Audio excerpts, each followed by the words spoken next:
Selamat siang, Dokter Dewi Nusraningrum, MSI. Selamat siang teman-teman semua. Terima kasih atas kesempatannya hari ini. Saya di sini dan, Mas Anggra akan mencoba, mempresentasikan terkait dengan Global Supply Chains untuk mata kuliah Global Supply Chains and Logistics untuk, kampus Mercu Buana. Sebelum masuk ke materi, alangkah baiknya kita saling mengenalkan diri terlebih dahulu. Yang pertama, mungkin dari diri saya sendiri ya. Nama saya Esti Pratiwi, saat ini saya bekerja di bidang, logistik company. Untuk background pendidikan saya sebelumnya dari S1 Pendidikan Administrasi. Mas Anggra mungkin akan memperkenalkan diri juga, silakan. Baik, terima kasih Mbak Isti. Perkenalkan semuanya, nama saya FM Angga Mandala Putra. Saat ini saya bergerak di bidang, otomotif industri dan untuk background saya adalah S1 Teknik Industri. Baik, sebelum kita bahas materi nih Mas Anggra, menurut Mas Anggra supply chains itu penting nggak sih dalam industri? Saat ini kan sekarang Mas Anggra juga di bidang otomotif industri ya? Baik, terima kasih Mbak Isti. Supply chain sendiri sebenarnya sangat erat ya dengan pekerjaan saya saat ini, terutama untuk, supply, pengiriman produk kita ke end of customer. Di mana kita harus bisa mengukur waktu lead time, kapan produk itu bisa diterima dan digunakan oleh customer. Nah, hal-hal ini sebenarnya sangat berkaitan dengan yang akan kita bahas nanti di slide-slide berikutnya. Oke, baik. Sepertinya sangat menarik ya, Mas, ya. Kalau dari saya sih untuk supply chains ini karena kebetulan saya bekerja di bidang logistik, tentunya logistik memiliki andil yang cukup besar ya, Mas, ya dalam, rangkaian supply chains ini, gitu. Jadi hari ini kita akan bahas apa aja nih, Mas, kira-kira? Baik, hari ini kita akan bahas, ada 8 konten ya, detailnya nanti kita akan bahas di belakang. Yang pertama adalah terkait dengan konsep supply chain management itu sendiri, lalu ada komponen dari supply chain. Ada juga local optimization dan, global optimization, ada juga alat dan strategi untuk optimisasi sendiri, tantangan dalam global optimisasi supply chain, lalu ada supply chain driver, global logistik, dan yang paling nanti kita, jadi bahan diskusi adalah studi case dari, perusahaan yang nanti mungkin bisa menjadi gambaran buat teman-teman terkait dengan materi ini sendiri, kurang lebih seperti itu. Oke. Baik, terima kasih Mas atas, pemaparannya terkait konten bahasan kita hari ini ya. Nah, mungkin kita langsung mulai aja kali ya Mas, kita bahas dulu konten yang pertama yaitu konsep, supply chains management. Mungkin dari Mas Anggra bisa memaparkan sih, apa apa sih sebenarnya supply chains management itu? Baik. Untuk jauh lebih dalam, mungkin kita akan bahas dulu terkait dengan pengertian kali ya. Apa sih supply chain management itu? Secara definisi ya, menurut Jim C. Levy tahun 2004, supply chain adalah rangkaian pendekatan yang digunakan untuk mengintegrasikan pemasok, produsen, gudang atau storage, dan toko. Toko di sini maksudnya end of customer. Secara efektif agar persediaan barang dapat diproduksi dan didistribusikan pada jumlah yang tepat dan lokasi yang tepat dan pada waktu yang tepat sehingga biaya keseluruhan sistem dapat diminimalisir. Selagi berusaha memuaskan kebutuhan, customer itu sendiri. Jadi Oh, inti dari supply chain itu sendiri sebenarnya ada, 3 poin, yaitu jumlah quantity yang tepat, lokasi yang tepat, dan waktu supply yang tepat. Sehingga kita bisa menjaga dan memuaskan, service level dari customer kita, kurang lebih seperti itu. oke, lebih singkatnya lagi, supply chains ini membantu perusahaan atau industri untuk, menghubungkan antara pemasok, produsen dengan kebutuhan dari end of customer itu sendiri ya, Mas, ya? Iya betul. Nah, lalu kalau secara sistem nih, Mas, kalau kan tadi disebutkan kalau supply chains itu sistem ya, Mas, ya. Berarti apa apa aja sih yang, untuk SCM ini sistemnya itu mencakup apa aja gitu? Nah, dari sini mungkin, sesuai yang saya tampilkan di layar, Mas, untuk SCM ini tuh sistem yang, terdiri dari beberapa kegiatan, teman-teman. Di sini SCM itu merupakan sistem yang mencakup dari perencanaan, pelaksanaan, dan pengendalian untuk keseluruhan aktivitas dalam, pertama dari pengadaan bahan baku sampai bahan mentah untuk menjadi produk jadi, dan penyimpanan atau pergudangan, lalu sampai ke produk ini diterima oleh end of customer, begitu Mas. Nah, jadi kalau disimpulkan dari pengertian Mas Anggra tadi dan pemaparan saya sebelumnya, supply chains itu apa sih sebenarnya? Supply chains adalah serangkaian proses yang eh, yang terdiri dari pengadaan, produksi, dan distribusi barang atau layanan untuk pengiriman sampai diterima oleh pelanggan akhir, begitu teman-teman.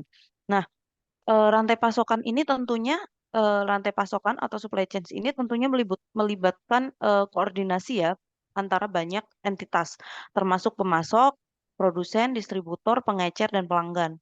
Nah, supply chain management sendiri adalah pengelolaan dari kegiatan-kegiatan yang dilakukan oleh banyak entitas tersebut, begitu. Nah, sebenarnya supply chain management ini sudah dikemukakan dari lama ya sejak lama oleh Oliver dan Weber pada tahun 1982. Di situ dipaparkan juga bahwa supply chains ini adalah rangkaian kegiatan dalam rangka dari perolehan bahan mentah, transformasi bahan mentah menjadi bahan jadi, hingga pengiriman produk jadi dari customer melalui sistem distribusi.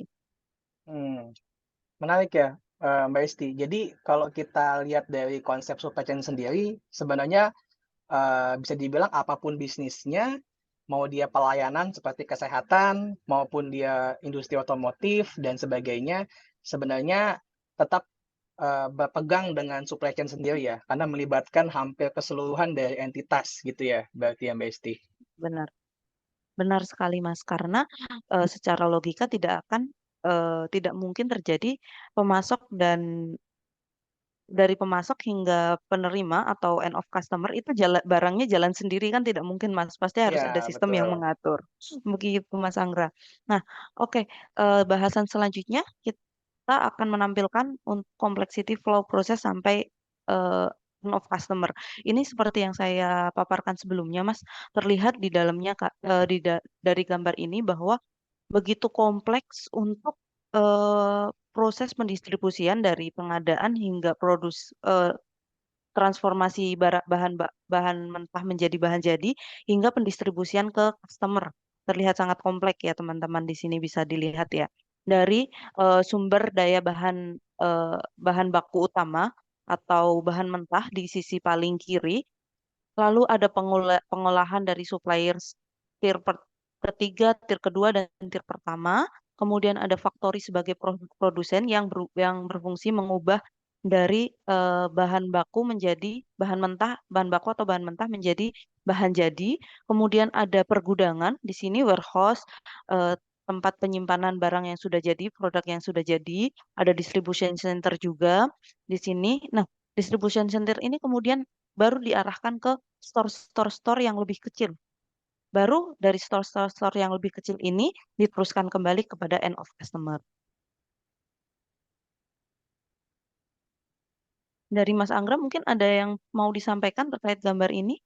Baik, jadi buat, eee, penggambaran dari flow supply chain sendiri, buat rekan-rekan dan, buat kita semua, itu bisa dilihat ya, sebenarnya secara bisnis proses itu cukup sangat luas. Banyak nanti di slide berikutnya kita akan membahas terkait apa aja sih kegiatan-kegiatan yang sebenarnya dilakukan dalam supply chain itu sendiri. Tapi ya mungkin kalau bisa kasih contoh ya, mungkin kita untuk membuat sebuah sepatu ya Mbak Isti ya, itu sebenarnya sole-nya, tali sepatunya, atau mungkin, bagian-bagian dari sepatu itu sebenarnya tidak berasal dari satu daerah yang sama. Tetapi bisa berasal dari banyak daerah yang dikumpulkan dalam, factory atau warehouse yang nanti akan diproduksi, lalu akan dikirimkan ke store-store, lalu menjadi bahan konsumsi untuk end of customer atau pelanggan-pelanggan di store tersebut. Nah, itu sebenarnya cukup panjang untuk bisa mendapatkan, hasil produk itu, sehingga bisa dipegang oleh customer gitu, Mbak Esti. Baik, terima kasih pemaparan tambahannya Mas Anggra. Nah, kita lanjutkan mungkin Mas ke konten berikutnya ya. Di sini juga sama ini, sesuai yang tadi dipaparkan oleh Mas Anggra ya, bahwa bisa bisa dari banyak, bahan baku itu bisa dari banyak titik atau banyak area Betul. yang, dikumpulkan jadi satu menjadi di dalam, proses manufaktur gitu, Mas. Mungkin dari teman-teman bisa dilihat juga di sini, betapa kompleksitasnya sistem, supply chains ini, di mana, sistem ini mengatur benar-benar dari bahan mentah sampai bahan itu sampai di tangan customer, begitupun sebaliknya, begitu. Ya, dari slide ini, kita bisa melihat, eee, bahwa sebenarnya untuk yang bergerak itu tidak hanya sekedar produk untuk supply chain, tapi juga informasi dan, financing. Jadi setelah, ketika produk itu dikirimkan, tentu nanti akan kembali informasi bahwa, produk tersebut sudah berhasil dikirimkan. Begitupun juga dengan, panah yang bawah untuk financing, maka ada biaya yang dikeluarkan, hasil dari, produk tersebut dijual. Nah, nanti hasil dari, informasi ini yang nanti akan disebut sebagai demand dan informasi atau produk yang ada di atas itu sebagai supply. Sehingga nanti, supply dan demand itu akan saling berkaitan satu sama lain, mengimbangkan sehingga nanti service levelnya akan sesuai dengan kebutuhan dari customer. Itu nanti kita akan bahas, lebih detail terkait, dengan hal-hal tersebut di slide point berikutnya, Mbak Esti. Oke, Oke, baik. Kita langsung next slide aja ya, Mas, berarti. boleh? Di sini dipaparkan beberapa, kegiatan atau cakupan aktivitas untuk supply chains ya. Di sini yang pertama ada pemasok, atau suppliers. Pemasok ini adalah entitas atau perusahaan yang menyediakan bahan mentahnya, teman-teman, atau komponen barang yang akan diolah menjadi produk jadi atau produk akhir gitu. Nah, selanjutnya untuk, aktivitas kedua adalah produksi, di mana produksi ini adalah proses mengubah dari bahan, mentah yang sebelumnya kita sebutkan, menjadi bahan jadi. Nah, proses produksi ini juga, melalui tahapan manufaktur dan, tentunya bisa dilakukan oleh beberapa, beberapa entitas produksi juga ya, Mas Anggra ya? Betul. Nah, di sini mungkin Mas Anggra bisa melanjutkan bagian distribusi, nanti saya paparkan di bagian storage dan transportasi. Baik, untuk kegiatan dari supply chain sendiri yang berikutnya adalah distribusi, di mana distribusi ini sebenarnya melibatkan dari transportasi barang yang bergerak dari satu titik ke titik lain, sehingga nanti kita akan membutuhkan yang namanya fasilitas distribusi yang mencakup penyortiran, pengemasan, dan pengiriman barang ke lokasi yang ditentukan. Nah, distribusi ini juga penting, untuk semua jenis produk dikarenakan, produk yang akan dikirimkan nanti tentu sifatnya yang berbeda-beda, bisa cairan, bisa benda padat, bisa gas. Tentu sistem distribusinya juga nanti akan disesuaikan dengan kebutuhan dari produk tersebut. Lalu juga ada penyimpanan atau storage. Nah, penyimpanan ini juga melibatkan setelah barang didistribusikan tentu ada istilah tidak langsung dikonsumsi oleh, customer. Sehingga perusahaan atau misalkan, entitas yang memiliki bisnis perlu adanya proses penyimpanan terlebih dahulu, terlepas nanti apakah produk tersebut sudah jadi ataupun dalam kondisi barang mentah, seperti itu. Baik, menarik ya Mas terkait dengan distribusi dan penyimpanan ini. Distribusi dan penyimpanan ini, memerankan peran penting loh Mas ternyata dalam supply chains ini. Karena apa? Ketika, produk sudah jadi namun ternyata permintaan masih, rendah, tentu dari perusahaan setiap entitas membutuhkan penyimpanan yang layak dan sesuai untuk produk. Misalnya, ambil contoh begini deh, untuk frozen food misal Mas, frozen food nih udah jadi nih. Nah, tapi untuk menunggu permintaan dari customer perlu disimpan nih.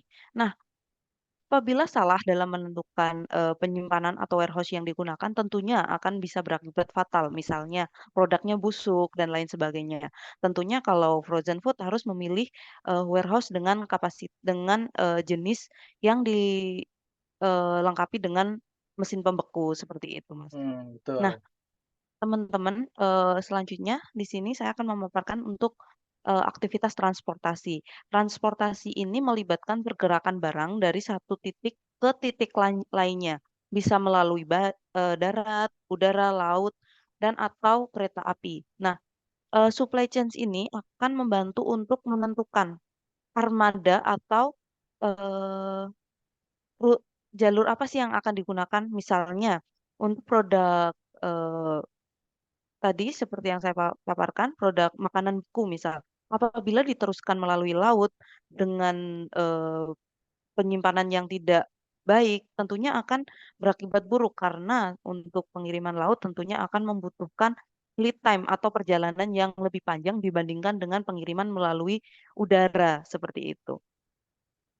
Nah, selanjutnya di sini kita juga, eee, akan mengelompokkan ya Mas, dari pemaparan kita yang sebelumnya nih Mas, beberapa slide sebelumnya nih, eee, kita bisa mengambil titik fokus ya pada dasarnya SCM atau Supply Chain Management ini fokus pada efisiensi integrasi dari supplier, perusahaan, gudang, dan pasar dalam, mendistribusikan barang dengan jumlah yang tepat, lokasi yang tepat, dan waktu yang tepat. Buat apa sih? Untuk meminimalisir total biaya dan tentunya yang paling penting adalah untuk memenuhi kebutuhan pelanggan sesuai dengan, eee, service levelnya dari pelanggan, begitu. Ya, betul. Mungkin tadi kita sudah sempat bahas ya terkait dengan transportasi yang sudah dijelaskan, oleh Bu Esti. Kenapa sih kita harus memikirkan meminimalisir total biaya yang kita gunakan untuk proses supply chain? Karena ada supply chain ini sendiri sebenarnya termasuk salah satu biaya yang, cukup besar yang harus dikeluarkan oleh perusahaan. Mungkin perusahaan Mbak Esti juga Iya, akan benar mengeluarkan sekali, biaya yang Mas. cukup besar ya untuk mengirimkan barang dari satu titik ke titik lain. Kenapa? Karena ada proses yang namanya, pendistribusian tadi dan transportasi yang dipilih, apakah darat, apakah udara. Tentu kalau pemilihannya adalah, transportasi udara akan lebih cepat, tetapi biaya yang dikeluarkan cukup, besar jika dibandingkan dengan transportasi lainnya dan sebagainya. Tentu akan ada, perhitungan apakah nanti secara margin, ini sesuai dengan kebutuhan perusahaan atau tidak untuk supply chain. Maka penting untuk supply chain sendiri, eee, menentukan biaya yang tepat untuk mendistribusikan barang dari satu titik ke titik lainnya, seperti itu. Benar, sebenarnya lebih tepatnya kita yang dibayar sih, Mas, karena kita adalah bagian yang mengirim barang, Betul. seperti itu, Mas. Mhm. Oke, cukup untuk ininya, kita lanjutkan ke konten kita yang kedua, komponen of supply chains. Baik, Mas Anggra. Nah, tentu dari keseluruhan supply chains tadi yang sudah kita gambarkan, tentunya ada komponen-komponennya ya, Mas Anggra ya, benar ya, Mas? Betul. Mmm. Nah, jadi komponen, supply chains itu apa aja, Mas Anggra? Oke. Jadi supply chain sendiri menurut Tuban ya, tahun 2004, itu terdiri dari 3 komponen utama. Yaitu ada yang namanya upstream supply chain atau hulu supply chain-nya, ada downstream supply chain atau hilir supply chain-nya, dan ada internal supply chain. Kita bahas mungkin nanti akan didefinisikan di slide berikutnya, tetapi kalau kita bahas di sini rekan-rekan untuk penggambaran saja, untuk upstream supply chain sendiri sebenarnya bagaimana, pendistribusian supply chain itu yang melibatkan dari supplier menuju, ke bagian produksi. Jadi ada pembagian di sana sehingga nanti efisiensi yang dikeluarkan oleh supplier-supplier untuk mengirimkan barang ke bagian produksi itu bisa dilakukan secara lebih efisien. Lalu ada downstream supply chain, ini adalah proses, supply chain yang, eee, ditujukan untuk produk yang telah keluar dari produksi, lalu dikirimkan ke store atau ke end of customer. Jadi ya dibedakan, bagaimana kita memanajemen, upstream supply chain dan, downstream supply chain. Selain itu juga, ada juga nih internal supply chain, Mbak Esti. Jadi internal supply chain ini adalah, pergerakan dari tadi ya, produk, informasi, dan demand di dalam produksi itu sendiri. Mungkin di manufacturing dan sebagainya. Mungkin nanti kalau kita ambil contoh yang Mbak Esti adalah, bagaimana manufacturing bisa membuat produk beku ya di, line Iya, produksinya. Kan line produksi itu maju, di end dari manufacturing adalah produk, sebelumnya adalah barang-barang mentah yang dikirimkan oleh supplier, kurang lebih seperti itu. Baik, baik Mas Angga, menarik sekali ya Mas ya.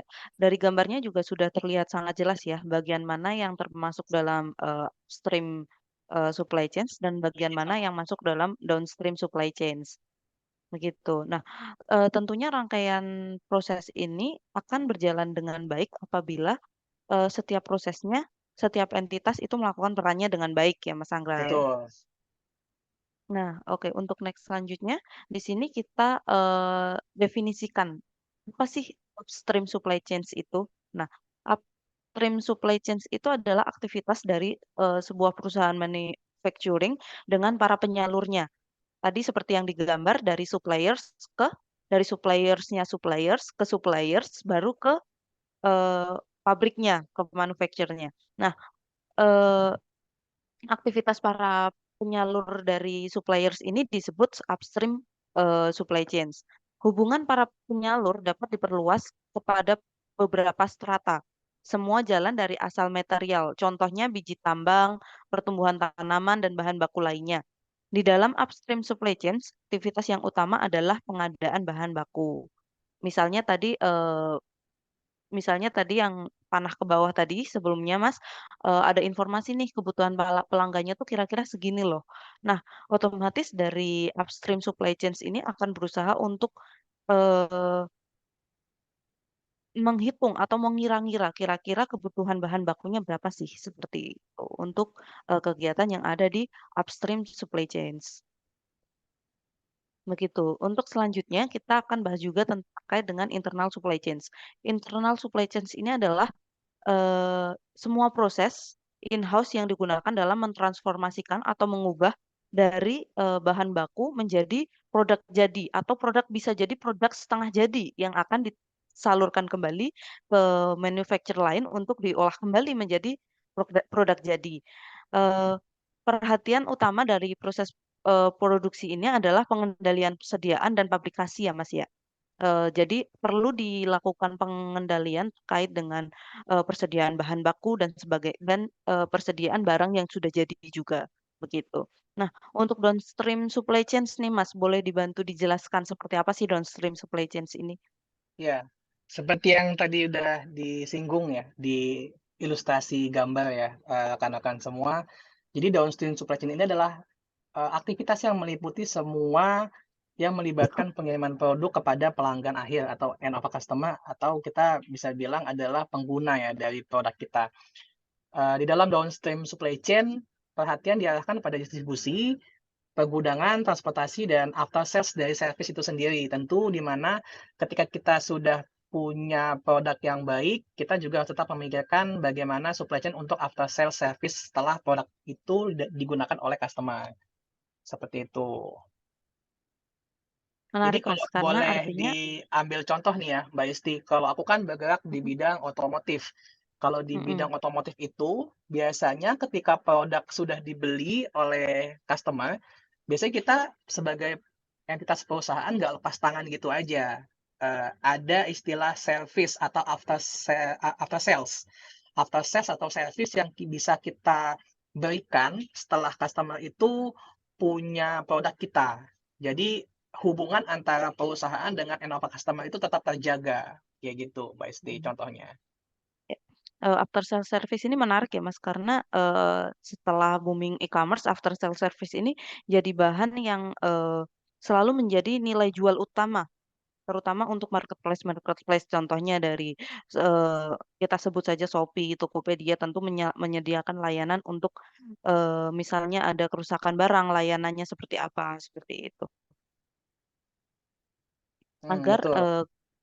kepuasan customer tentunya terjamin gitu. Iya, Nah, betul oke, betul sekali, next Mbak Isti. selanjutnya mungkin kali ya Mas, di sini kita akan di next selanjutnya kita akan bahas local optimization, eee, atau sequential optimization dan global optimization. Sebenarnya apa bedanya yang akan kita bahas antara lokal dan global optimization ini.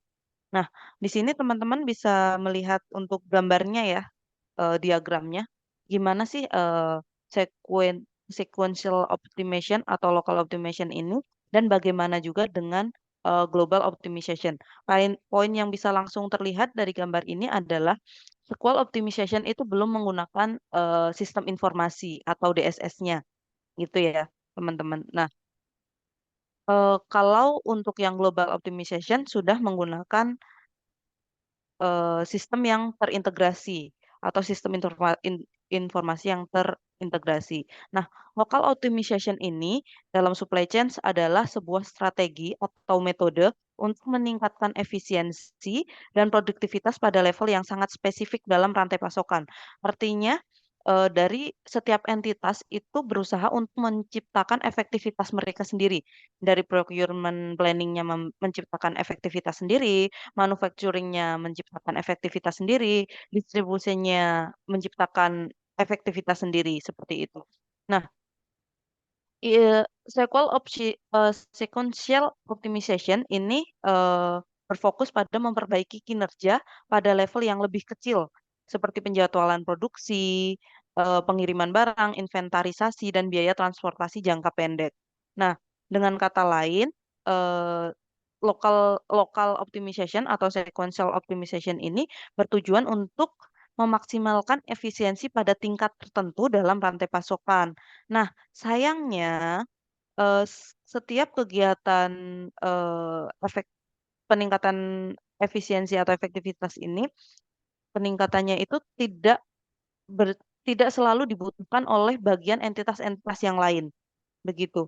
Nah, akibatnya, eee, sering terjadi ketidaksesuaian antara tingkat efisiensi atau yang dilakukan oleh satu entitas dengan tingkat efisiensi yang dilakukan oleh entitas lain. Gitu. Nah, di situ letak perbedaannya antara sequential optimization dengan global optimization. Global optimization itu adalah pendekatan yang memberikan informasi tentang kegiatan yang terbaik dan optimal untuk dijadikan referensi keputusan dalam meningkatkan profit pada manajemen rantai pasok.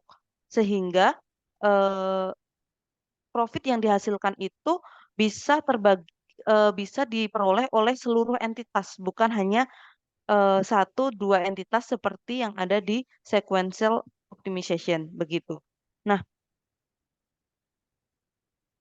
global optimization ini juga, bertujuan untuk meningkatkan efisiensi dan produktivitas tidak hanya pada level spesifik, dalam rantai pasokan saja, tetapi pada keseluruhan jaringan rantai pasok. Sehingga akan menciptakan rantai pasok yang lebih terintegrasi dan terinstruktur melalui koordinasi antara pemasok, produsen, distributor dan pengecer, seperti itu, Mas. Mmm, Iya, betul sekali Mbak Isti. Jadi, kalau ditarik singkat, berarti dari penjelasan Mbak Isti tadi secara sequential optimization ini biasanya tidak memperhatikan, eee, efisiensi atau keefektivitasan dari, entitas lain. Jadi kalau misalkan distribusinya sudah ada, proses, itu tidak memperhatikan bagaimana manufacturing planning itu sendiri. Atau kalau misalkan ketika manufacturing itu misalkan sudah banyak produksinya, dia nggak memikirkan bagaimana distribusi planning nanti, seperti itu ya, Mbak Isti ya? Sedangkan iya kalau benar, di global optimization, dia whole dari seluruh entitas itu saling terintegrasi satu sama lain, karena tadi ada sistem iya informasi ya, yang dijelaskan iya oleh Mbak benar, Mas, Isti. Sehingga, benar apa aktivitas yang atau improvement atau, keputusan decision yang diambil oleh manufacturing, itu juga melibatkan efek dari domino distribusi planning itu sendiri. Oh, ketika produksinya meningkat, maka secara sistem nanti bagian distribusi planning akan menambah armada secara otomatis, seperti itu. benar, Sehingga Mas, tidak ada gap antara satu entitas dengan entitas lainnya, entitas yang seperti itu lain. ya Mbak Benar Isti dan sekali, Mas. rekan-rekan semuanya. Sangat Oke, menarik ya Mbak Isti ya, untuk iya pembahasan benar, Mas. yang Untuk global supply chains ini optimization ini. karena, secara entitas yang berperan di sini banyak tentunya, jadinya pembahasannya akan, lebih, kompleks lagi, Mas, gitu. Nah, selanjutnya di sini nih, Mas, kita akan bahas alat dan strategi untuk optimization dalam supply chains, Mas Angga. Nah, teman-teman, tentunya dalam, pelaksanaan supply chains yang tadi sudah kita paparkan, membutuhkan strategi ya, agar, Betul. eee, pelaksanaannya maksimal dan optimal gitu. Nah, mungkin, bisa dipaparkan Mas strateginya untuk optimization, eee, supply chains ini Mas? Oke, mungkin tadi istilah, sebelumnya sudah ada slide yang terkait dengan, information system atau DSS ya. Nah, apa sih DSS itu? DSS itu sebenarnya adalah decision support system. Bagaimana sistem ini bisa mengambil keputusan yang lebih optimal, yang, eee, cepat juga dan efektif untuk, semua masalah yang ada di setiap entitas, gitu. Jadi udah sistem komputer tuh yang membantu pengambilan keputusan. Sehingga nanti untuk keputusan-keputusan yang kompleks, yang butuh perhitungan lebih matang, nah sistem DSS ini yang sebenarnya nanti bisa menyelesaikan atau seenggaknya memberikan pilihan atau opsi apa-apa saja yang sebenarnya bisa diambil oleh, stakeholder, seperti itu. Lalu juga ada lagi nih, terkait dengan, salah satu inventory control namanya, yaitu adalah proses manajemen yang melibatkan pengawasan dan pengelolaan stok. Ini juga untuk bisa mengoptimisasikan, proses-proses pada supply chain itu sendiri. Biasanya inventory control ini dia digunakan untuk bisa memanajemen berapa sih jumlah produk yang sebenarnya masih kita butuhkan, atau misalkan berapa sih jumlah produk yang sebenarnya harus kita pesan kembali untuk bisa memenuhi kebutuhan dari service level dari customer itu sendiri. Tentu inventory control ini juga tidak harus, mempertimbangkan hal profit aja, tapi juga bisa, menurunkan biaya-biaya penyimpanan yang beresiko dan, beberapa hal yang terkait dengan, obsolescency, yaitu adalah produk yang rusak ketika disimpan. Jadi, selain juga kita menghitung bagaimana jumlah kuantitinya, kita juga menghitung nih, bagaimana barang itu bisa disimpan, berapa lama, dan sebagainya. Ada juga terkait network design. Jadi, network design ini adalah, merujuk pada proses merancang struktur fisik dan logistik dari seluruh rantai pasok ya, keseluruhan, pada setiap perusahaan untuk mengoptimalkan operasi dan mengurangi biaya. Jadi kita rancang nih, oh, rantai pasok untuk, produk A ini diambil dari daerah A, B, dan C. Nanti akan digunakan untuk, di plan A, nanti akan digunakan juga untuk masuk ke assembly bagian mana. Nah, hal-hal itu sebenarnya juga bagian penting untuk optimisasi dari supply chain itu sendiri. Lalu juga ada yang namanya DFL atau Design for Logistic. Adalah pendekatan desain yang mempertimbangkan aspek logistik sejak awal ya, dalam pengembangan produk atau sistem untuk mengoptimalkan rantai pasok secara keseluruhan. Sebenarnya ini, mirip network design ya. Lalu juga, ada yang namanya cross docking, ya ini adalah aktivitas optimisasi, adalah untuk strategi distribusi, di mana barang yang diterima dari pemasok langsung dikirimkan ke pelanggan tanpa disimpan di gudang atau fasilitas penyimpanan. Jadi lebih efisien, barang itu bisa langsung dikirimkan tanpa harus disimpan terlebih dahulu.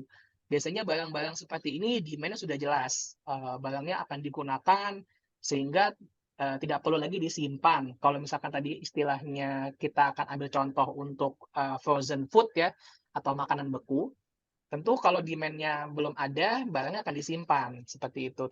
Ini untuk produk-produk yang sebenarnya akan langsung digunakan, seperti itu. Nah, sebenarnya banyak, tools-tools atau cara-cara lain untuk bisa mengoptimisasi dari supply chain, tapi untuk referensi yang kita bahas, 5 ini adalah yang paling, berperan penting dalam meningkatkan optimisasi itu sendiri. Begitu, Mbak Esti. Baik, terima kasih Mas, yang Mas Anggra tadi, strategi ini yang, akan mengambil peran cukup besar untuk, mengoptimalkan proses supply chains. Nah, selanjutnya nih teman-teman di sini, eee, kita akan memaparkan juga, penerapan inventory control selama pandemi. Nah, di sini ada beberapa hal yang bisa dilakukan ya, yaitu pertama adalah peningkatan komunikasi dengan pemasok. Karena pandemi ini adalah kejadian yang tiba-tiba ada, seperti itu. Jadi, diperlukan komunikasi yang lebih efektif dengan cepat untuk, memantau,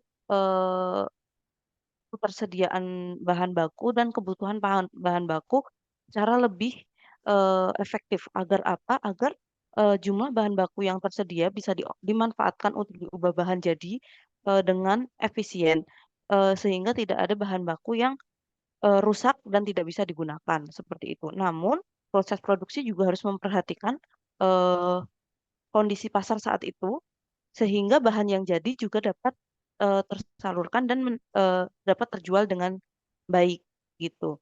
Nah, yang selanjutnya adalah penerapan teknologi. Penggunaan teknologi, seperti perangkat lunak untuk pengolahan persediaan dan analisis data, dapat membantu perusahaan untuk memantau dan merencanakan persediaan dan, kebutuhan pelanggan mereka.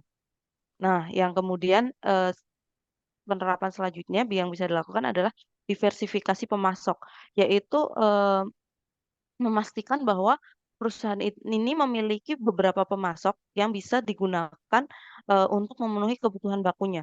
Ketika dia hanya menggunakan satu saja pemasok dan, satu ini mengalami kendala, tentunya akan berimbas buruk terhadap proses produksi yang dilakukan, gitu. Yang selanjutnya adalah perencanaan skenario. Perusahaan perlu mengembangkan skenario perencanaan yang berbeda untuk mengatasi beberapa kemungkinan, perkembangan pasar, yang ada di Eee, perkembangan dari pasar itu sendiri ya, teman-teman. Jadi ketika terjadi COVID-19 tentunya, eee, pasar itu akan berubah sangat drastis. Dari yang permintaannya tinggi, ada yang tiba-tiba menjadi tidak ada permintaan.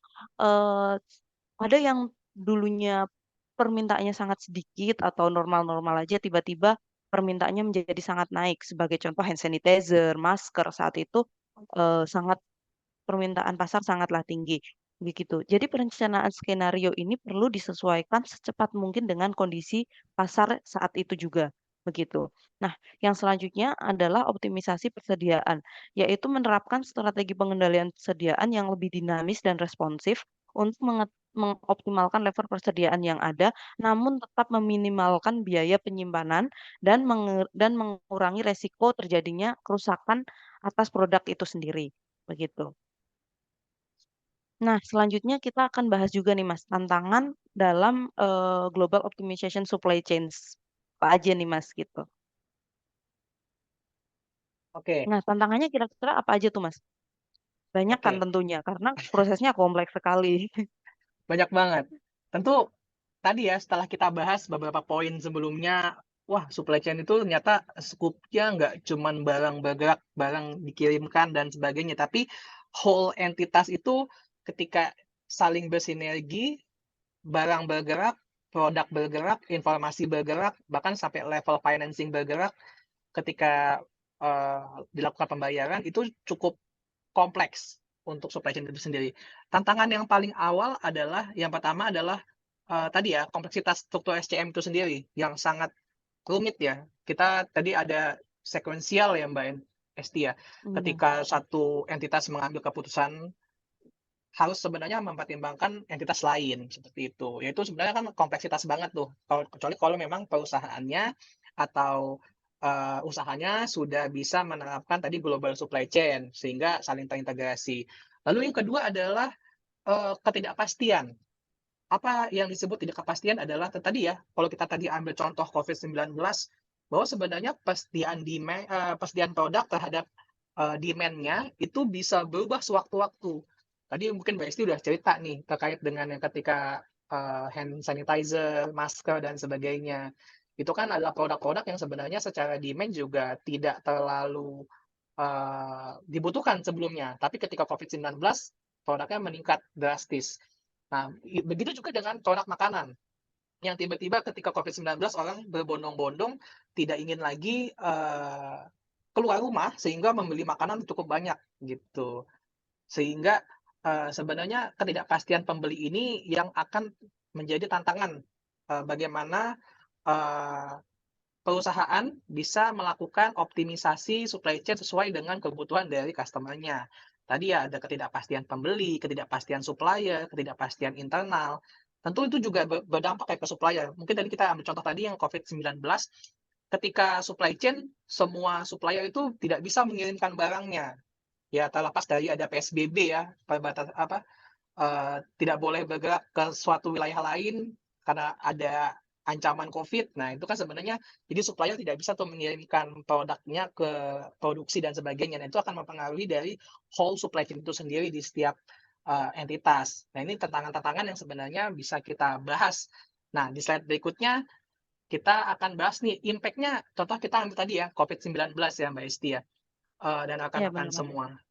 Impact kepada rantai supply chain bahkan yang global sekalipun, yang levelnya mendunia, ketika ada COVID-19 itu cukup terganggu. Yang pertama ada gangguan produksi, pembatasan pergerakan dan penutupan pabrik, serta isolasi wilayah bahkan. Ketika suatu wilayah sudah terkena COVID-19 yang cukup parah, biasanya langsung diberhentikan aktivitasnya, mulai dari manusianya, dan itu juga akan mempengaruhi dari manufacturing yang ada di wilayah tersebut. Lalu ada gangguan transportasi, tadi ada pembatasan perjalanan, penutupan perbatasan, dan penurunan jumlah penerbangan. Mungkin buat teman-teman juga yang biasa membeli produk dari luar negeri, ketika ada COVID-19 mungkin tidak akan sampai-sampai itu produk itu, Mbak Isti ya. Jadi, Iya benar sekali Mas. tertahan lah istilahnya karena ada masalah COVID-19. Lalu ada kenaikan permintaan tertentu. Nah, tadi kita udah sempat bahas tuh di slide berikutnya, COVID-19 ini kalau kita ambil contoh, bisa mempengaruhi demand dari semua berbagai jenis produk. Tadi kalau misalkan hand sanitizer, masker, dia langsung melejit. Makanan, ketika orang butuh dan nggak mau keluar, tentu demand-nya akan meningkat. Tapi kalau untuk yang furnitur, mungkin otomotif sendiri ya, ketika COVID-19 itu juga terdampak tuh. Jadi orang nggak lagi minat beli mobil ketika COVID-19 karena orang berbondong-bondong menyimpan uangnya untuk kebutuhan yang lebih baik gitu, untuk kesehatannya, untuk, kalau misalkan dia ada kenapa-kenapa, butuh makan dan sebagainya itu dijaga saving saving money-nya di sana. Lalu ada ketidakpastian pasar. Kita nggak tahu nih ketika COVID-19 mungkin pas kita tahun 2020, 2021 sampai kapan, eee, pembatasan perbatasan wilayah ini ditutup gitu. Kapan produksi bisa kembali normal? Nggak ada ketidakpastian pasar tuh belum ada. Dan kapan pasar bisa merespon kembali pembelian-pembelian produk-produk tertentu. Lalu juga ada peningkatan kesadaran risiko. Jadi ketika pandemi ini kita akan menyoroti ya perentaan dan risiko dalam rantai pasok global, mendorong perusahaan untuk mempertimbangkan diversifikasi sumber pasokan. Jadi kita tahu nih ketika udah biasanya kalau produksi, oh kita percaya sama supplier A, B, C. Ketika ada COVID-19, maka supplier A, B, C ini nggak bisa kirim. Kita nggak bisa manajemen tuh supplier lain selain mereka. Nah, itu akan mempengaruhi rantai pasok itu sendiri. Nah, sebenarnya hal-hal seperti ini yang menjadi tantangan untuk supply chain itu bisa merespon mungkin bagian-bagian terkait, mungkin supply chain departemen di setiap perusahaan bisa merespon dengan baik adanya ketidakpastian terhadap proses supply dan demand yang ada di semua perusahaan yang ada di dunia lah, seperti itu. Oke, terima kasih Mas atas pembahasan yang untuk impact, COVID-19 ini terhadap rantai pasok global ya, Mas, ya. Nah, selanjutnya di sini kita akan bahas nih, Mas, pemain ya, kayak karena supply chain itu kan sistem ya, jadi pasti ada pemainnya, ada pelakunya nih, Betul. Mas. Siapa aja sih pemain dari supply chain ini? Yang pertama itu ada production, inventory, transportasi, dan lokasi. Nah, setiap entitas ini akan terhubung melalui yang namanya entitas kelima, yaitu informasi gitu, Mas. Nah, eee, dari informasi yang ada ini akan mengambil, sebuah decision atau dijadikan bahan pengambil keputusan untuk proses produksinya, proses transportasinya, lokasinya, dan proses penyimpanannya, begitu Mas secara singkatnya.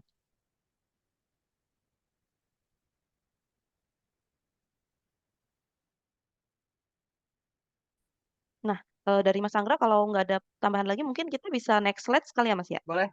Boleh kita next slide.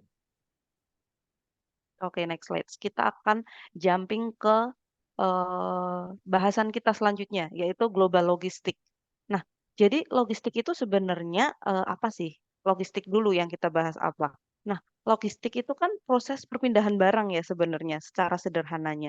Nah, kalau global logistik itu didefinisikan sebagai desain atau sistem yang, diarahkan untuk pengendalian pengendalian aliran bahan ke, melalui, dan keluar. Artinya menuju melalui dan atau keluar dari sebuah perusahaan yang melintasi batas-batas tertentu, misalnya batas regional, batas nasional, untuk mencapai tujuan perusahaan dengan total biaya yang seminimum mungkin, begitu. Nah, logistik ini perlu diperhatikan karena dalam prosesnya, meliputi pergerakan barang dan penyimpanan barang juga, Mas. Karena ketika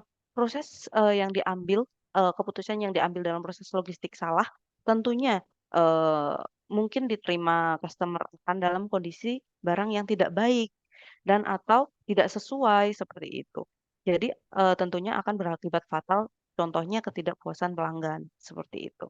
Nah, di sini saya akan coba memaparkan sedikit, terkait dengan logistik, network configuration dari, tempat saya bekerja, yaitu RPX Logistik. Nah, bisa dilihat di sini, dari gambarnya akan saya paparkan, di mana peran, global logistik ini dalam supply chains ya. Di sini,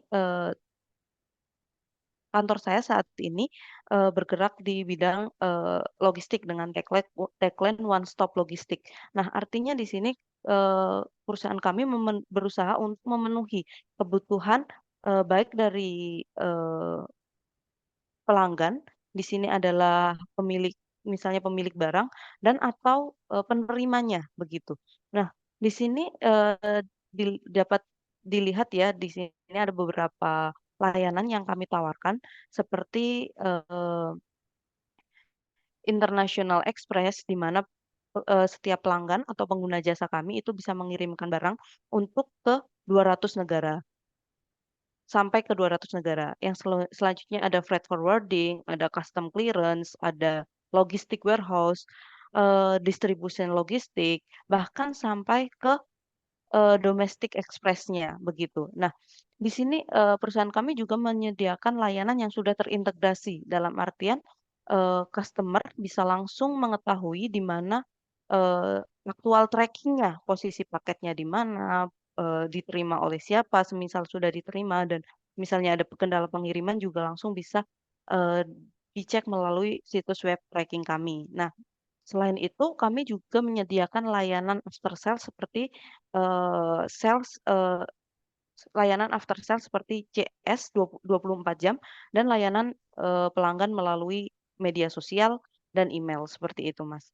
Nah, di sini ada beberapa layanan yang akan saya paparkan yang tentunya terkait dengan, supply chains ya, yang tadi misalnya, ada pelanggan yang membutuhkan untuk layanan menggunakan udara nih, karena barangnya dibutuhkan untuk diterima dengan cepat untuk kebutuhan kegiatan ekspor impor misalnya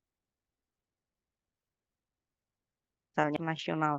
Di situ, kami menawarkan pengiriman dari first mail lengkap sampai dengan barang diterima oleh, pelanggan gitu. Nah, di sini juga kami menyediakan layanan untuk logistik warehouse, di mana ada beberapa jenis warehouse yang kita miliki seperti pergudangan umum, pergudangan kering, dan, pergudangan untuk bahan-bahan dangerous goods atau bahan-bahan berbahaya begitu. Nah, selain itu kita juga dilengkapi dengan distribution tracking, di mana distribution tracking ini akan mendukung pelanggan untuk mendapatkan layanan perpindahan baik dari warehouse ke warehouse atau, eee, dari pabrik ke warehouse dan sebagainya. Biasanya distribution tracking ini digunakan untuk perpindahan barang dalam kapasitas yang besar. Nah, jangan khawatir teman-teman untuk, domestic express kita juga menyediakan. Nah, di sini, biasanya teman-teman tentunya sudah sering belanja online ya. Kadang kepikiran nggak sih bagaimana barang yang dari kota lain misalnya, tiba-tiba sudah ada di depan rumah kita dalam skala waktu tertentu. Misalnya 3 5 hari gitu, kalau Jakarta misalnya dari Surabaya kok ternyata cuman 2 hari begitu. Nah, di sini, kami menyediakan layanan serupa yaitu domestic express, dengan cakupan hampir seluruh Indonesia, begitu. Nah, selanjutnya ada international and domestic freight. Ya, ini menyediakan untuk, cakupan, pengiriman dalam jumlah besar untuk melalui baik udara ataupun laut, begitu. Nah, di sini kalau teman-teman yang biasanya bermain di ekspor impor biasanya akan kesulitan dengan pengelolaan dokumen dan sebagainya ya. Nah, dari RPX ini juga menyediakan custom clearance. Ini untuk memberikan kemudahan, kecepatan, dan kenyamanan untuk izin masuk udara dan laut, begitu. Nah, selain itu, kami juga memiliki bisnis enabler yang yang, berfungsi untuk memberikan solusi ICT atau and Communication Technologies. Nah, selain itu juga menyediakan layanan transit warehouse. Misalnya dari beberapa teman-teman memiliki, eee, memiliki usaha yang mendatangkan dari suppliers, namun tidak memiliki tempat untuk menyimpan. Nah, dari RPX sendiri ini sudah menyiapkan nih wadahnya, kayak bisa loh disimpankan di sini dulu sementara, baru untuk kemudian diteruskan ke, pelanggan-pelanggannya begitu, end of customer-nya, begitu Mas Angga. Baik, sangat menarik ya case yang diangkat sama Mbak Esti.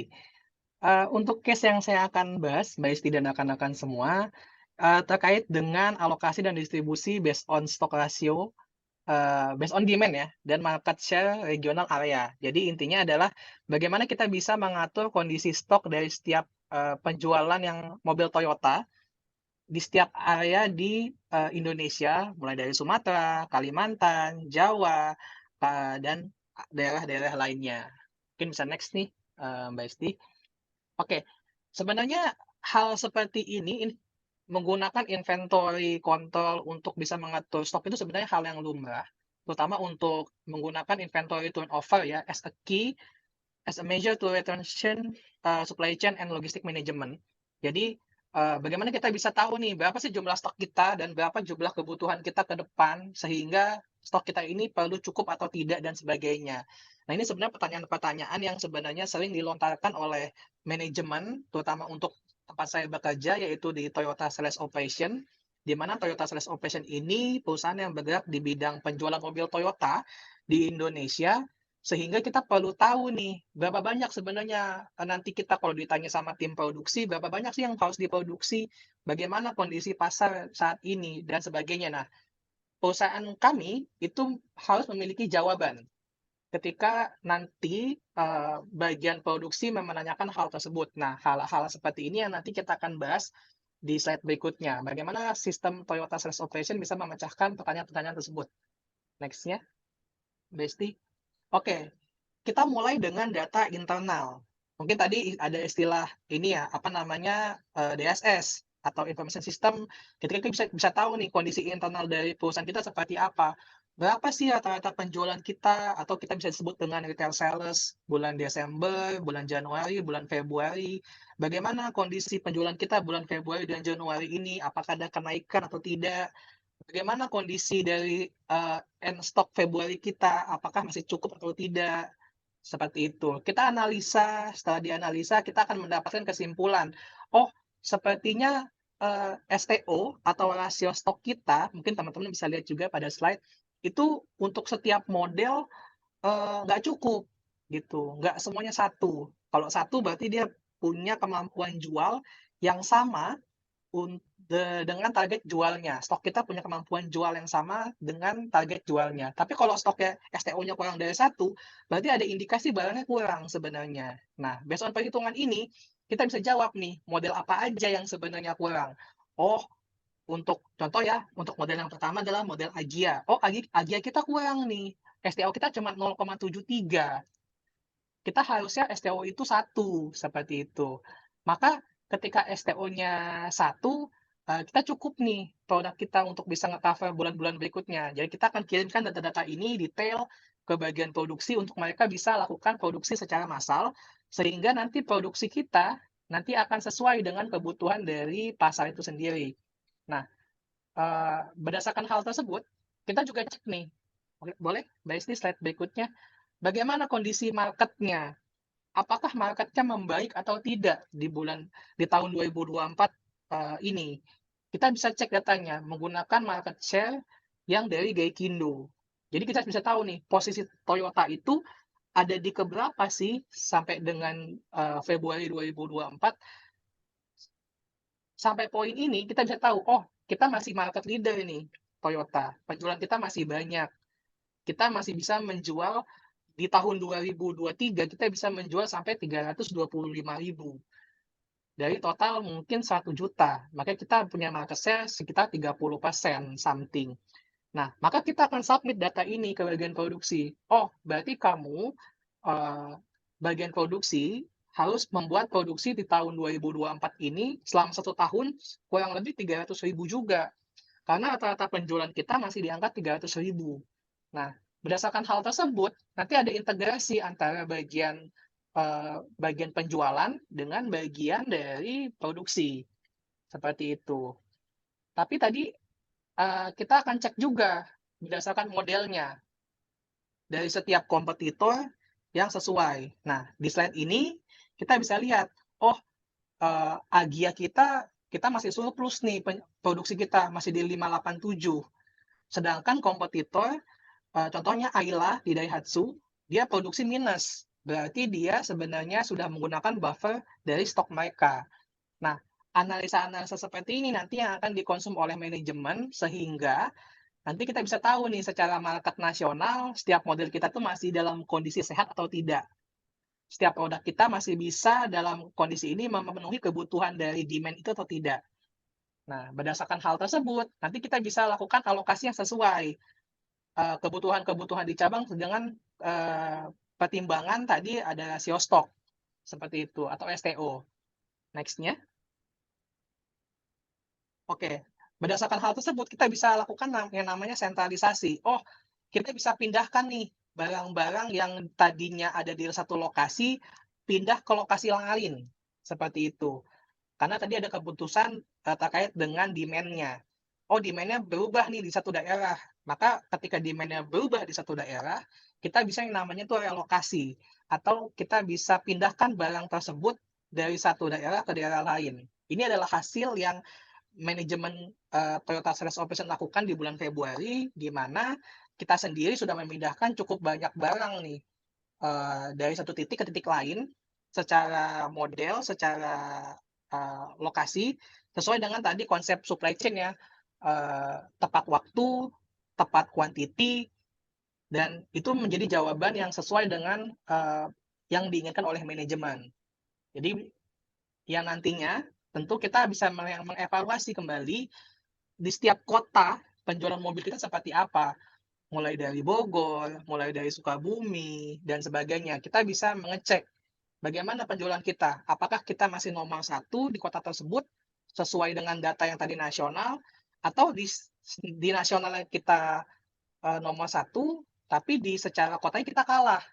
Nah, maka bisa dilihat contoh ya, Bogor Kodia ini kita kalah, gitu. Cianjur kita kalah. Di sana market-nya ternyata lebih support terhadap produk lain. Seperti itu. Nah, analisa-analisa ini yang nantinya kita akan feeding untuk yang, ke depannya bisa ada perbaikan dari segi produksi yang nanti kita bisa jual ke end of customer, seperti itu. Jadi secara bisnis proses, PT Toyota Sales Operation sudah menerapkan nih global supply chain-nya. Dia sudah bisa memberikan feeding data ke entitas lain, ke bagian atau, eee entitas yang di luar dari sisi penjualannya, seperti itu. Baik, terima kasih Mas Anggra pemaparannya terkait, kegiatan global supply chains di, kantor Mas Anggra ya, berarti di Toyota itu sendiri ya. Nah, baik, sekiranya kalau dari saya cukup nih Mas pembahasannya, ada yang mau ditambahkan lagi Mas Anggra mungkin? Sejauh ini mungkin buat teman-teman yang masih belum, eee, paham terkait dengan supply chain, tentu saya dan Mbak Esti juga belum tentu sangat paham, tapi kita open ya Mbak Esti ya untuk open diskusi Benar. terkait dengan supply chain yang menjadi bahasan pada minggu kedua ini ya Mbak Esti ya? Iya, Seperti benar itu. sekali Mas, Kak.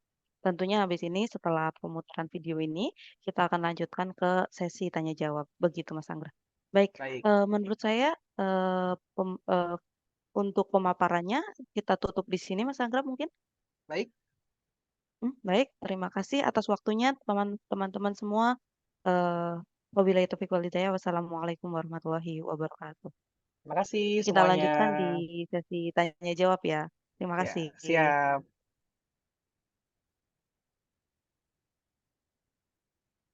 Nah